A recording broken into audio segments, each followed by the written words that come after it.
আমি শুভেন্দু অধিকারীকে সেদিন বলেছি, আমি যেদিন ময়দানে মুসলমানদের নিয়ে নেমে যাব না, সেদিন এমন ছাটা ভাঙা মাছ শুরু করব যে আপনাদের পতাকা বহন করার লোক থাকবে না।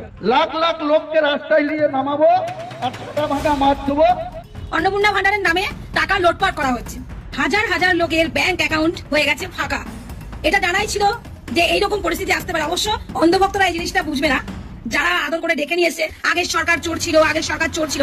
আরে বাপু, এখন তো ডাকাত এলো, চোর গেল, ডাকাত এলো। মুখ্যমন্ত্রী শুভেন্দু অধিকারী খুব একটা লজ্জার বিষয় আছে পশ্চিমবাংলাকে নিয়ে। আমি বলতে বাধ্য হলাম, আর ধ্রুব সাহা উপরে মাননীয় মুখ্যমন্ত্রী এফআইআর করুন তাড়াতাড়ি।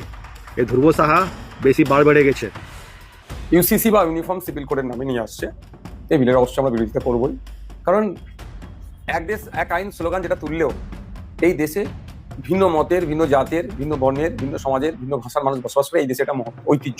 দর্শক শ্রোতা, নতুন একটা ভিডিও জানাচ্ছি সুস্বাগতম। তো আজকের এই ভিডিওটি কেমন হবে, কতটা গুরুত্বপূর্ণ, কতটা চাঞ্চল্যকর, ইতিমধ্যে ভিডিওর অংশ বেশি দেখে গেস করে ফেলেছেন। তো ওয়েস্ট বাংলা নিউজে আমরা যে বিষয়গুলো এবার অ্যানালাইজ করছি, সেই বিষয়গুলোর মধ্যে অন্যতম বিষয় হচ্ছে শুভেন্দু অধিকারী। শুভেন্দু অধিকারী কিন্তু যে কোনো মুহূর্তে পতন হতে পারে। তার কথাবার্তা, তার আচার আচরণ কিন্তু কোনোভাবেই বড় একটা রাজনীতিবিদের সাথে তুলনা করা যাচ্ছে না।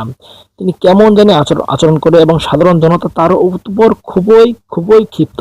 তিনি কিন্তু ভোট কিনে নয়, জ্বালাইতে করে পাশ করেছে, এমনটা জানিয়েছে মমতা ব্যানার্জি। অপরদিকে নরেন্দ্র মোদী থেকেও চাপ সৃষ্টি হচ্ছে শুভেন্দু অধিকারীর দিকে। শুভেন্দু অধিকারী যে কোনো মুহূর্তে পতন হয়ে পদত্যাগ করতে পারে।